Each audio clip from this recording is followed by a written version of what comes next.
សួស្តីបងប្អូនទាំងអស់គ្នាថ្ងៃនេះយើងវិលជួបគ្នាស្មើជាថ្មីម្ដងទៀតនៅក្នុងករណីគិតកម្មមួយដែលបានកើតឡើងនៅសហរដ្ឋអាមេរិកមុនពេលឡើងយន្តហោះមួយជើងបុរសម្នាក់បានបន្សល់ទុកអាថ៌កំបាំងដ៏រន្ធត់នៅពីក្រោយនៅពេលការពិតត្រូវបានលាតត្រដាងមនុស្សទូទាំងប្រទេសស្ទើរតែមិនជឿនឹងអ្វីដែលបានកើតឡើងហើយនេះគឺជាសំណុំរឿងដែលធ្វើឲ្យគ្រប់គ្នាភ្ញាក់ផ្អើលអញ្ចឹងកុំឲ្យខាតពេលយូរយើងទៅតាមដានរឿងលម្អិតនេះទាំងអស់គ្នាNeil Investor អាយុ29ឆ្នាំដែលជាស្វាមីនិងឪពុកម្នាក់ត្រូវបានរកឃើញថាមានទទួលខុសត្រូវចំពោះការបាត់បង់ជីវិតរបស់ភរិយានិងកូនស្រីរបស់ខ្លួន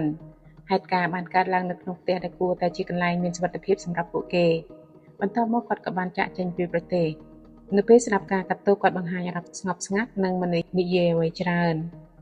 ឥឡូវយើងត្រឡប់ទៅមើលថារឿងទាំងនេះចាប់ផ្ដើមដោយរបៀបណា Rachel Elizabeth Souzaកើតនៅថ្ងៃទី14ខែធ្នូឆ្នាំ1978នៅទីក្រុង Kingston រដ្ឋ Massachusetts នាងធំឡើងក្នុងគ្រួសារមួយដែលមានភាពស្និទ្ធស្នាលម្ដាយរបស់នាងឈ្មោះ Priscilla ឪពុកឈ្មោះ Paul និងបងប្រុសឈ្មោះ Jeremy ក្រោយមកនៅពេលម្ដាយរបស់នាងរៀបការថ្មី Joseph Matarazzo Rachel ក៏មានបងប្អូនចុងជាច្រើនតាមរយៈឪពុកចុងនាងRachel បានបញ្ចប់ការសិក្សាវិទ្យាល័យនៅ Silver Lake Regional ក្នុងឆ្នាំ1997បន្ទាប់មកនាងបានបន្តការសិក្សានៅ College of the Holy Cross ក្នុងទីក្រុង Worcester ដែលជាសាកលវិទ្យាល័យល្បីមួយផ្នែកសិល្បៈនិងអក្សរសាស្ត្រ Rachel ជាមនុស្សដែលមានគោលដៅច្បាស់លាស់នាងចង់ក្លាយជាគ្រូបង្រៀនជាពិសេសផ្នែកភាសាអង់គ្លេសនិងសិល្បៈសម្ដែងនៅឆ្នាំ1999ពេលកំពុងរៀនឆ្នាំទី3នាងបានទៅសិក្សាបន្តមួយឆ្នាំនៅ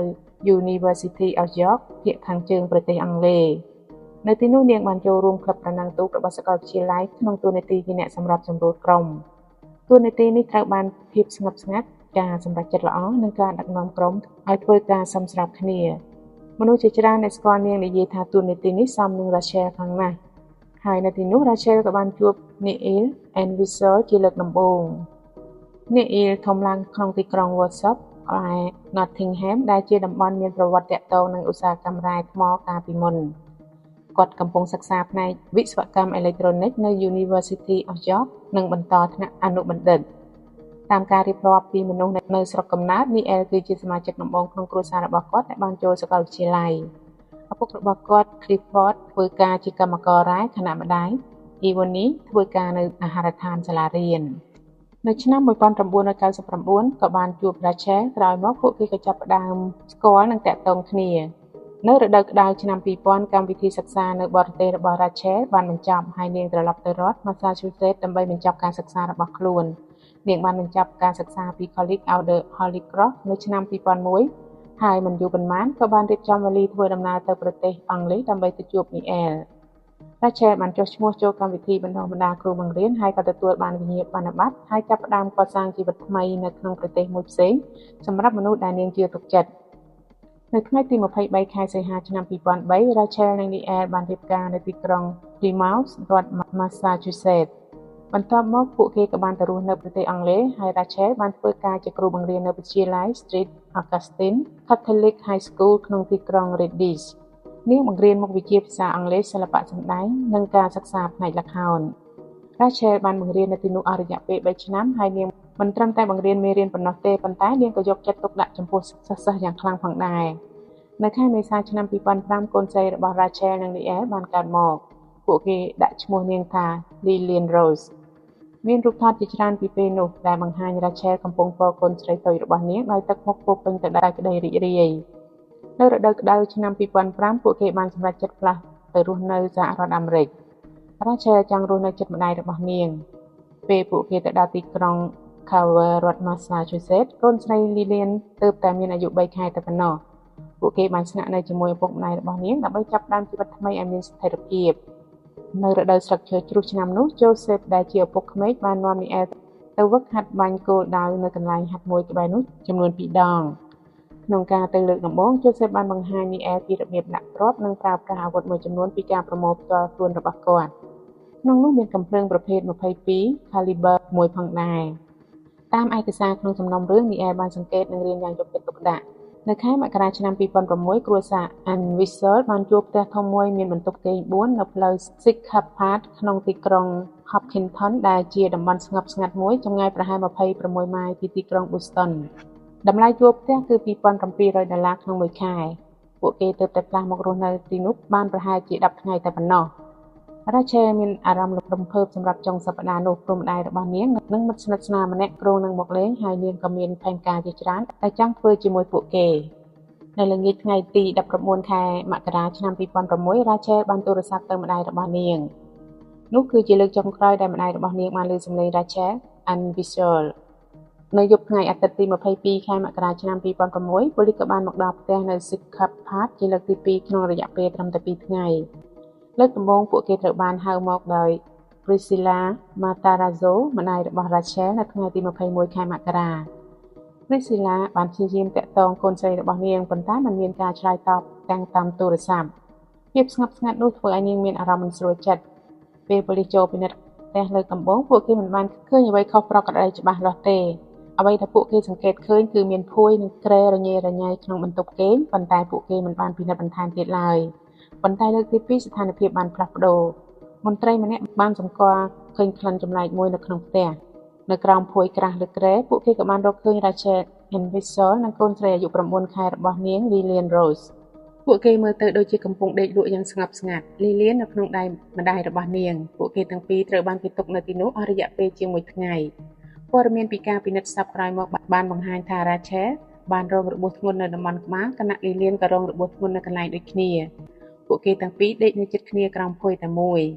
នៅពេលនោះ Neil Ann Whistle មិននៅក្បែរផ្ទះទេគាត់មិននៅក្នុង Hopkinton ហើយក៏មិននៅរដ្ឋ Massachusetts ផងដែរ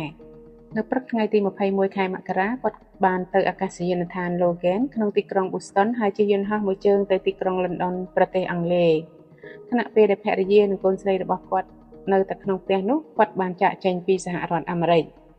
ភស្តុតាងដែលអ្នកស៊ើបអង្កេតប្រមូលបានបង្ហាញរូបភាពមួយដែលធ្វើឲ្យមនុស្សជាច្រើនភ្ញាក់ផ្អើលនៅថ្ងៃទី20ខែមករាឆ្នាំ2006មុនពេលគេតាមស្វែងរកគាត់មីអែបានប្រើអ៊ីនធឺណិតស្វែងរកគេហទំព័រមួយចំនួន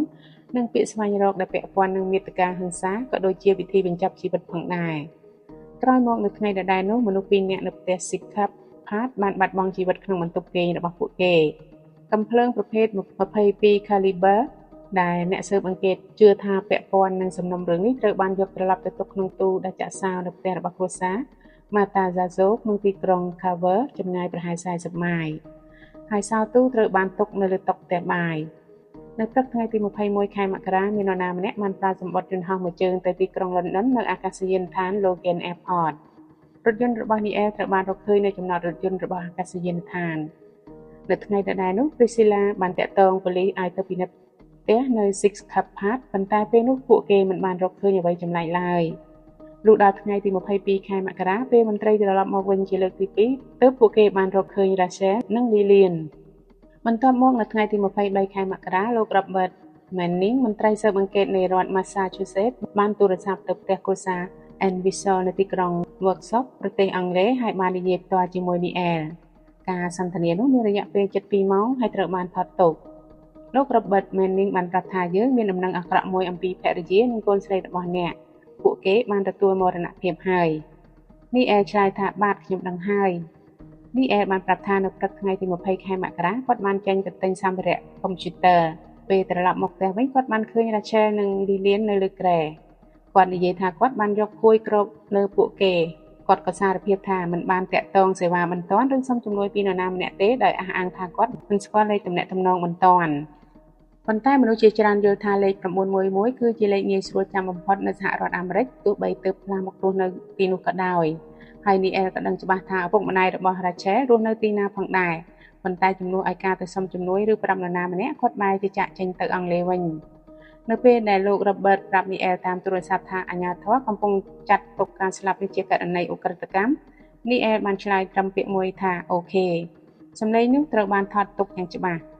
ប៉ុន្មានថ្ងៃក្រោយមកនៅថ្ងៃទី25ខែមករា Neil បានទៅស្ថានទូតអាមេរិកក្នុងទីក្រុង London ដោយខ្លួនឯងដើម្បីនិយាយជាមួយមន្ត្រីអាមេរិកពេលនោះគាត់មិនទាន់ត្រូវបានចាប់ខ្លួននៅឡើយទេបន្ទាប់មកនៅថ្ងៃទី7ខែកុម្ភៈអัยការ Martha Hochuley បានប្រកាសព័ត៌មានសំខាន់មួយទៅកាន់អ្នកសារព័ត៌មាន ការពិនិត្យផ្នែកកសោវិច័យបានភ្ជាប់ភស្តុតាងជាច្រើនទៅកាន់នីអែល Anvisol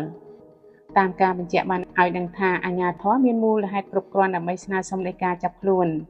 អ្នកស៊ើបអង្កេតបានរកឃើញ DNA របស់នីអែលនៅលើដៃកាន់កាំភ្លើងប្រអប់គ្រាប់និងសោចាក់កាំភ្លើង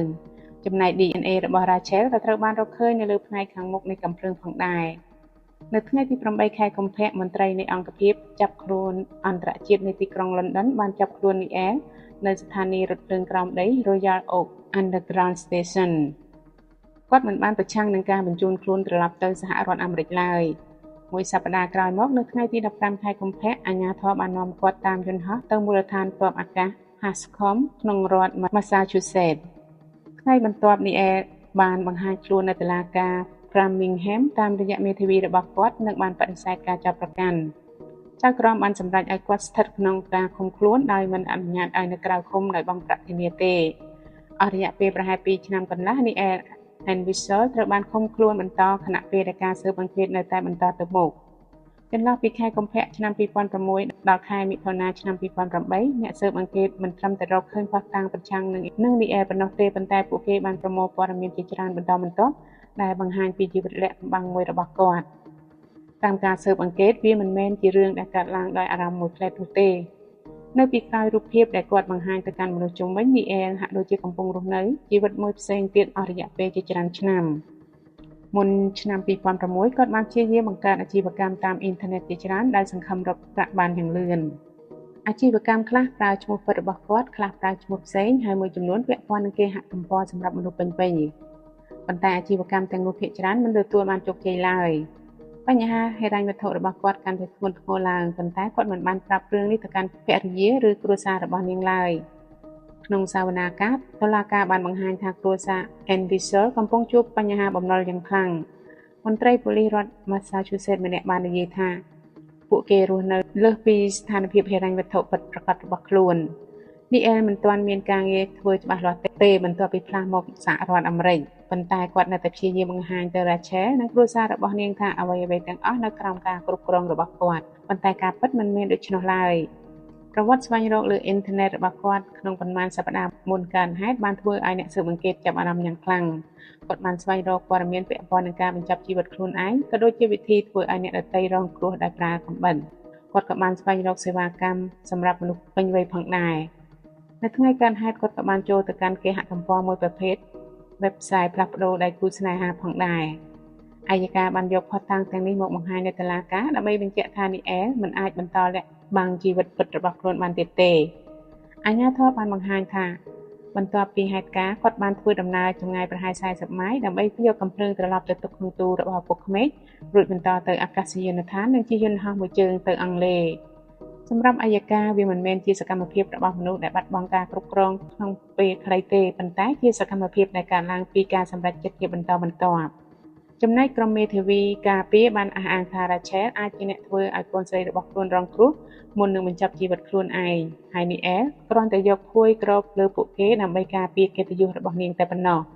ប៉ុន្តែគណៈវិនិច្ឆ័យមិនបានទទួលយកការអះអាងនោះភ្លាមៗទេពួកគេបានពិនិត្យលម្អិតលើភស្តុតាងនិងព័ត៌មានទាំងអស់នៅក្នុងសំណុំរឿងនេះគណៈវិនិច្ឆ័យបានពិនិត្យភស្តុតាងយ៉ាងលម្អិតពួកគេថែមទាំងឲ្យសមាជិកគណៈវិនិច្ឆ័យម្នាក់ដែលមានទំហំរាងកាយប្រហាក់ប្រហែល Rachel សាកល្បងបង្ហាញតាមការអះអាងរបស់ក្រុមមេធាវីការពារដោយផ្អែកលើទិសដៅភស្តុតាងកសោវិច័យប៉ុន្តែលទ្ធផលមិនស្របគ្នាទេទិសដៅនៃរបួសនិងភស្តុតាងបច្ចេកទេសផ្សេងៗមិនគាំទ្រទ្រឹស្ដីដែលថា Rachel អាចធ្វើបែបនោះដោយខ្លួនឯងឡើយបន្ទាប់ពីពិភាក្សាគ្នាអស់រយៈពេល11ម៉ោងគណៈវិនិច្ឆ័យទាំងអស់បានឯកភាពលើសេចក្តីសម្រេចតែមួយសវនាការរបស់ Neil Anvisol បានចាប់ផ្ដើមនៅថ្ងៃទី2ខែមិថុនាឆ្នាំ2008ក្នុងរយៈពេល12ថ្ងៃនៃសវនាការអัยការបាននាំសាក្សីជាង40នាក់មកផ្ដល់ចម្លើយមនុស្សដំបូងដែលឡើងផ្ដល់សក្ខីកម្មគឺ Priscilla Matarazzo ម្ដាយរបស់ Rachel នាងបាននិយាយអំពីទូដាក់កំភ្លើងសោទូនិងការដែលប្តីរបស់នាងធ្លាប់នាំនីអែលទៅវឹកហាត់បាញ់គោលដៅកាលពីឆ្នាំ2005នាងក៏បានប្រាប់ថាប្តីរបស់នាងធ្លាប់បង្ហាញនីអែលពីរបៀបប្រើកំភ្លើង revolver មួយដែលក្រោយមកត្រូវបានអាជ្ញាធរជឿថាពាក់ព័ន្ធនឹងសំណុំរឿងនេះបន្ទាប់មក Joseph Matarazzo ក៏បានឡើងផ្ដល់ចម្លើយផងដែរគាត់បានរៀបរាប់ថាប្រហែលថ្ងៃបន្ទាប់ពីអាជ្ញាធររកឃើញ Rachel និង Lillian គាត់បានទទួលទូរស័ព្ទពីនីអែល សម្លេងរបស់នីអែលញ័រនឹងស្ដាប់ទៅហាក់ដូចជាកំពុងយំតិចៗគាត់បានសួរអំពីពិធីបុណ្យសពហើយចង់ដឹងថា Rachel និង Lillian អាចដាក់នៅជាមួយគ្នាបានដែរឬអត់បន្ទាប់មក Joseph បានរំលឹកឃ្លាមួយដែលធ្វើឲ្យមនុស្សជាច្រើនក្នុងតុលាការស្ងប់ស្ងាត់នីអែលបាននិយាយថានោះហើយជារបៀបដែលខ្ញុំទុកពួកគេខ្ញុំចង់និយាយថានោះហើយជារបៀបដែលខ្ញុំបានឃើញពួកគេគាត់ព្យាយាមកែពាក្យរបស់ខ្លួនវិញប៉ុន្តែគណៈវិនិច្ឆ័យបានលើច្បាស់រួចទៅហើយក្រោយមកគណៈវិនិច្ឆ័យក៏បានស្ដាប់សំឡេងថតនៃការសន្ទនារវាងនីអែលនិងមន្ត្រីស៊ើបអង្កេតលោក Robert Manning ផងដែរក្នុងសំឡេងនោះអាចឮការស្ងប់ស្ងាត់និងការនិយាយតាក់ៗរបស់នីអែលខណៈគាត់ព្យាយាមពន្យល់ថាហេតុអ្វីបានជាគាត់មិនតាក់ទងលេខ911បន្ទាប់ពីឃើញភរិយានិងកូនស្រីនៅក្នុងបន្ទប់គេងគាត់បាននិយាយថាពេលគិតត្រឡប់ទៅវិញខ្ញុំក៏មិនដឹងថាហេតុអ្វីខ្ញុំធ្វើបែបនោះដែរខ្ញុំគ្រាន់តែមានអារម្មណ៍ថាវាមិនមែនជារឿងត្រឹមត្រូវទេបន្ទាប់ពីពិភាក្សាគ្នាអស់11ម៉ោងគណៈវិនិច្ឆ័យបានត្រឡប់មកវិញជាមួយសេចក្តីសម្រេចចុងក្រោយនីអែល Anviser ត្រូវបានរកឃើញថាមានទោសទាំងពីរករណីបទល្មើសកម្រិតទី1ដែលតុលាការយល់ថាជាសកម្មភាពដែលបានគិតទុកជាមុនមិនមែនកើតឡើងដោយអារម្មណ៍មួយផ្លែតនោះទេ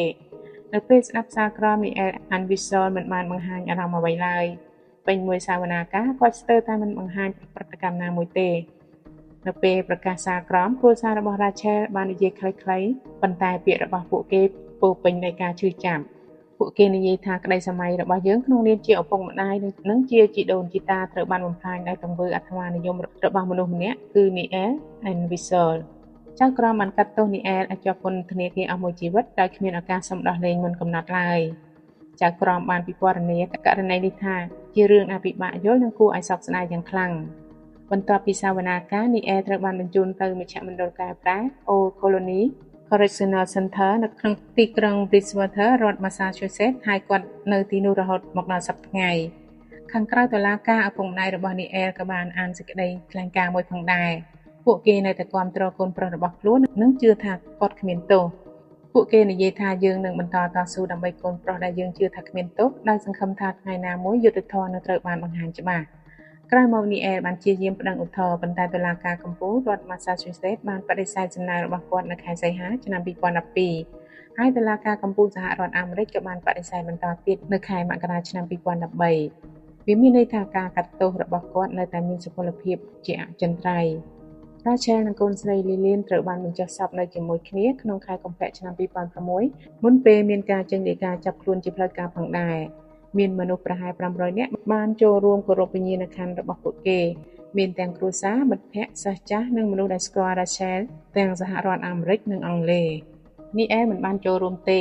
វិទ្យាល័យចាស់របស់ Rachel បានបង្កើតអាហារូបករណ៍មួយដាក់ឈ្មោះតាមនាងដើម្បីរំលឹកដល់ក្មេងស្រីម្នាក់ដែលធ្លាប់មានក្តីសុបិននិងអនាគតភ្លឺស្វាងចំណែកឪពុកម្ដាយរបស់នាង Priscilla និង Joseph Matarazzo បានបង្កើតមូលនិធិ Rachel and Lillian Rose Foundation មូលនិធិនេះផ្ដោតលើការជួយទប់ស្កាត់អំពើហិង្សាក្នុងគ្រួសារនិងការធ្វើបាបកុមារកម្មវិធីរៃអង្គាសថវិកា Run Out the Roses របស់ពួកគេក៏ត្រូវបានធ្វើជាបន្តបន្ទាប់អស់រយៈពេលជាច្រើនឆ្នាំមកហើយនៅខួប10ឆ្នាំនៃការបាត់បង់ Rachel និង Lillian គ្រួសារបានសរសេរថាយើងជឿថា Rachel នឹងយល់ស្របជាមួយការបង្កើតមូលនិធិនេះដើម្បីឲ្យគ្រួសារផ្សេងៗមិនចាំបាច់ឆ្លងកាត់ការឈឺចាប់ដោយដែលគ្រួសាររបស់យើងបានជួបប្រទះឡើយការប្រែក្លាយភាពសោកសៅទៅជាការជួយអ្នកដទៃគឺជារឿងដែលមនុស្សជាច្រើនគោរពនិងកោតសរសើរយ៉ាងខ្លាំង Rachel សមនឹងទទួលបានជីវិតដែលល្អប្រសើរជាងនេះខ្លាំងណាស់គ្រួសារ Matarazzo តែងតែហៅអ្វីដែលបានកើតឡើងថាជាអំពើហិង្សាក្នុងគ្រួសារប៉ុន្តែរបៀបដែលព័ត៌មានជាច្រើនបាននិយាយអំពីវាបែរជាធ្វើឲ្យមនុស្សមើលវាដូចជារឿងអាថ៌កំបាំងមួយបុរសជនជាតិអង់គ្លេសម្នាក់បាត់ខ្លួនជីវិតលាក់បាំងពាក្យជាចាមអារាមនិងខុសតាំង DNA ដែលជួយដោះស្រាយសំណុំរឿងទាំងនេះធ្វើឲ្យមនុស្សចាប់អារម្មណ៍ប៉ុន្តែសម្រាប់គ្រួសារ Rachel ពួកគេដឹងថាចំណុចសំខាន់ពិតប្រាកដមិនមែនគ្រាន់តែជាការប្រមូលភស្តុតាងបច្ចេកទេសនោះទេវាគឺជាករណីអំពើហិង្សាក្នុងទំនាក់ទំនងគ្រួសារស្ត្រីម្នាក់បាត់បង់ជីវិតដោយសារស្វាមីរបស់ខ្លួនហើយកូនស្រីអាយុ9ខែក៏រងគ្រោះដូចគ្នាការធ្វើឲ្យវាក្លាយជារឿងអាថ៌កំបាំងអាចធ្វើឲ្យមនុស្សមានអារម្មណ៍ថាវាជារឿងខុសពីការពិតមនុស្សជាច្រើនងាយស្ដោតលើភស្តុតាងនិងការស៊ើបអង្កេតជាជាងមើលទៅលើបញ្ហាទំនាក់ទំនងដ៏ស្មុគស្មាញនិងការឈឺចាប់ដែលនៅកណ្ដាលរឿងទាំងមូលកម្មវិធី Run Out the Roses មិនអាចលុបបំបាត់អ្វីដែលបានកើតឡើងបានទេប៉ុន្តែវាជាវិធីមួយដែលគ្រួសារ Rachel បានព្យាយាមមិនឲ្យរឿងនេះក្លាយទៅជាសំណុំរឿងមួយដែលមនុស្សភ្លេចបន្តិចម្ដង ពួកគេចង់ឲ្យភាពសោកសៅនេះបំលែងទៅជាការជួយអ្នកដទៃការបង្កើនការយល់ដឹងនិងការព្យាយាមការពារមិនឲ្យគ្រួសារផ្សេងៗជួបរឿងដូចគ្នានោះគឺជាអ្វីដែលគ្រួសារ Rachel បានជ្រើសរើសសាងសង់ឡើងវិញពីការបាត់បង់ដ៏ធំមួយការសម្រេចចិត្តនោះសមនឹងទទួលបានការគោរពនិងការចងចាំចា៎ហើយនេះគឺជាគិតកម្មសម្រាប់ថ្ងៃនេះតើបងប្អូនគិតដូចម្តេចដែរអំពីករណីនេះសូមជួយបញ្ចេញមតិយោបល់របស់បងប្អូនខាងក្រោមវីដេអូនេះម្នាក់មួយផងហើយក៏សូមខន្តីអភ័យទោសរាល់កំហុសខុសឆ្គងដែលកើតឡើងដោយចេតនាក្តីឬអចេតនាក្តីអរគុណបងប្អូនទាំងអស់គ្នាសម្រាប់ការតាមដានតាំងពីដើមរហូតដល់ចប់ប្រសិនបើបងប្អូនចូលចិត្តវីដេអូនេះសូមកុំភ្លេចចុច like comment subscribe ដើម្បីបានវីដេអូថ្មីៗបន្តទៀតហើយសង្ឃឹមថាជួបគ្នានៅវគ្គបន្ទាប់សូមអរគុណសូមជម្រាបលា